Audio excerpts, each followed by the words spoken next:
A relação do Congresso com o governo. O ministro da Fazenda, Fernando Haddad, afirmou nesta terça-feira que o orçamento de 2024 já está fechado e será encaminhado ao Congresso Nacional ainda nesta semana com uma proposta de déficit zero nas contas para o governo. E para falar mais sobre as expectativas dessa proposta, a gente recebe aqui, gentilmente nos atende mais uma vez, deputado federal Capitão Augusto, do PL aqui de São Paulo, vice-presidente nacional do partido. Tudo bem, deputado? Como sempre, obrigado pela gentileza. Bem-vindo. Bom dia, obrigado pelo convite. Bom dia a todos que nos acompanham aqui na Jovem Pan News. Deputado, a pergunta que se faz é a seguinte: é factível que tenhamos um déficit zero já no ano que vem?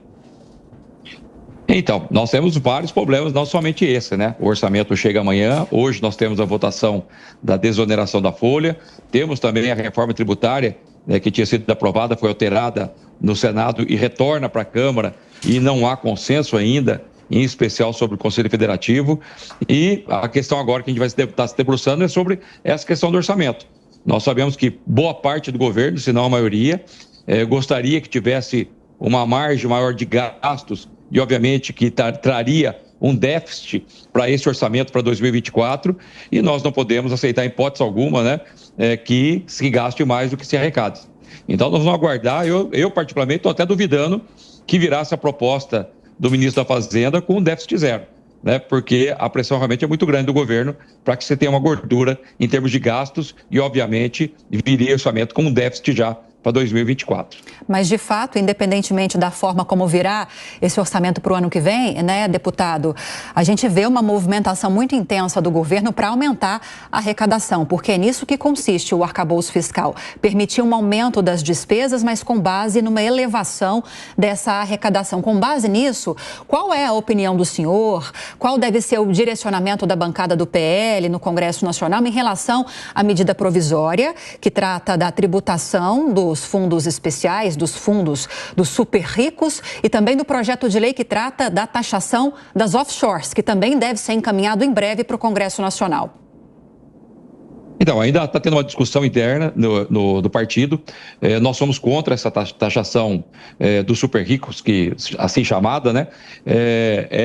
Obviamente, um tema ainda muito polêmico. Sabemos da necessidade do governo de querer aumentar a arrecadação. O arcabouço fiscal, pelo que nós vimos, pelo que nós acompanhamos, pelo que nós votamos aqui, não é algo que vai dar um retorno tão rápido em termos de aumento da arrecadação para o governo federal. Então, há ainda um momento de muita insegurança, muita instabilidade e até mesmo falta de consenso aqui no governo, até mesmo dentro dos próprios partidos que compõem a base. O Partido Liberal é oposição ao governo, mas nós somos uma oposição responsável, diferente realmente da esquerda, que era contrário a tudo, a qualquer projeto, mesmo se o projeto fosse bom. Então, para nós, havendo a discussão interna, havendo a discussão com os especialistas na área, se confirmar que o projeto é bom, nós votaremos favorável. Mas, obviamente, se for para prejudicar, nós estaremos votando contra, porque o partido não pode realmente deixar que municípios, estados, que categorias como agronegócio, como setor de serviços, setor do comércio, sejam prejudicados. Então, é isso que os especialistas nossos internamente no partido estão analisando. Hoje, provavelmente, já teremos uma reunião interna dentro da liderança, dentro do Partido Liberal na Câmara dos Deputados, para estar avaliando como nós vamos estar votando, em especial a questão da desoneração da folha, se haverá algum destaque, e a questão também do orçamento que virá amanhã. Deputado, na sequência, a pergunta de Amanda Klein. Amanda. Oi, deputado, bom dia, bom falar com o senhor. Deputado, no caso especificamente dos super ricos, não se trata nem de aumento de arrecadação, mas de uma forma de justiça tributária. Por exemplo, se qualquer um de nós aqui, eu, o senhor, Lívia, que tivermos menos de, sei lá, pelo menos 10 milhões de reais na conta e não fizermos parte de fundos exclusivos, investimos em fundos normais, esses que estão disponíveis no mercado, a gente vai pagar mais imposto do que gente que tem mais de 10 milhões de reais e faz parte de um fundo exclusivo e tem uma taxa de administração de manutenção enorme do fundo de R$150 mil. Quer dizer, são coisas que não fazem sentido, não tem nem a ver só com a arrecadação, mas tem a ver, inclusive, com a prática dessas chamadas melhores práticas que todos os países do OCDE impõem, Estados Unidos, Europa. Nós simplesmente estamos equiparando o Brasil ao que o resto do mundo já faz. O senhor não acha isso? Tanto no caso das offshores, né, que registram as contas em paraísos fiscais, como nos fundos exclusivos. Gente com muito dinheiro paga menos do que gente como nós.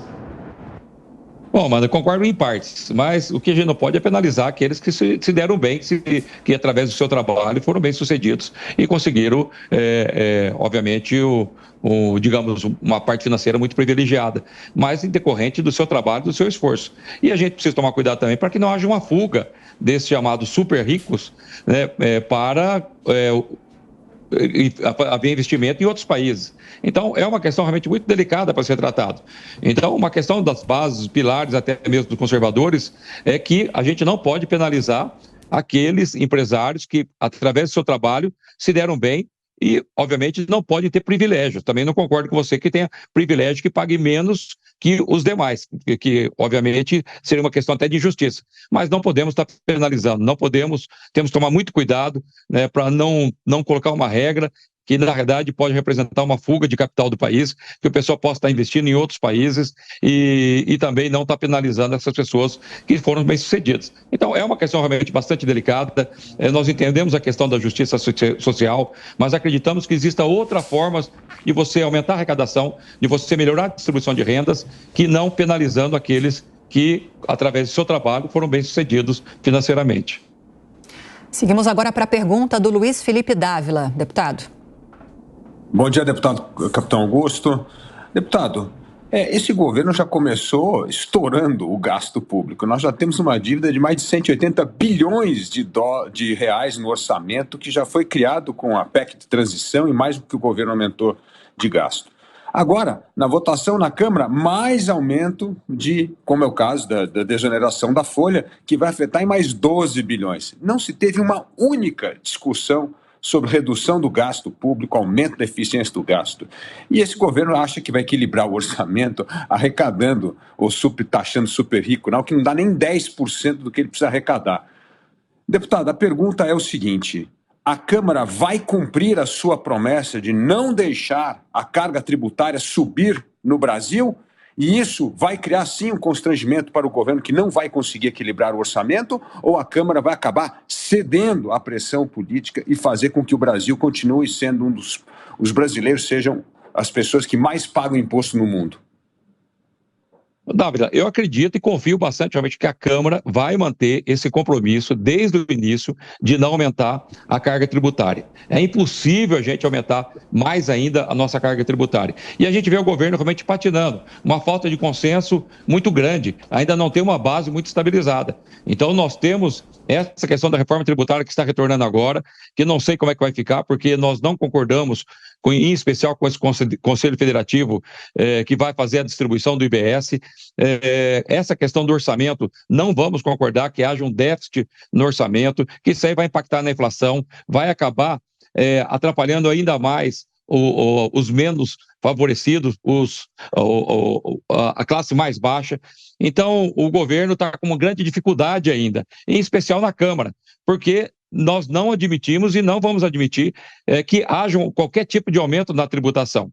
Então, eu acredito que, pelo perfil dos parlamentares, pelo perfil dos conservadores, sobrepõe até mesmo a questão partidária. Mesmo os partidos compondo, a grande maioria compondo já o governo federal, que aumenta mais o ministério, vai para 38 agora, ainda assim, pelo perfil dos parlamentares, eles não votarão qualquer medida que vá impactar, que vai implicar num aumento da tributação para o brasileiro, que realmente não suporta mais. Deputado, uma última pergunta, o senhor falou do Ministério, né? O senhor acha que teremos em breve mais alterações nos ministérios e até quando que o Brasil vai condicionar aprovação, votações no Congresso Nacional com cargos em ministérios? Então, o governo realmente está com uma dificuldade muito grande de compor, né? Apesar dos seus 38 ministérios, ainda não tem uma base consolidada aqui na Câmara. Tem um pouco mais no Senado, mas na Câmara está com uma dificuldade muito grande. E o pior é que parece não ser o limite. Então, tem 38 ministérios que parece não ser o último ministério a ser criado e, pelo jeito, pode ser que haja mais ministérios, por incrível que pareça, né, para poder chegar nessa composição consolidada da sua base aqui na Câmara dos Deputados, que, ao meu ver, está longe ainda de ser conseguida. Deputado Capitão Augusto, do PL aqui de São Paulo, mais uma vez obrigado pela entrevista, pela gentileza, bom trabalho, até a próxima. Bom dia a todos. Grande abraço.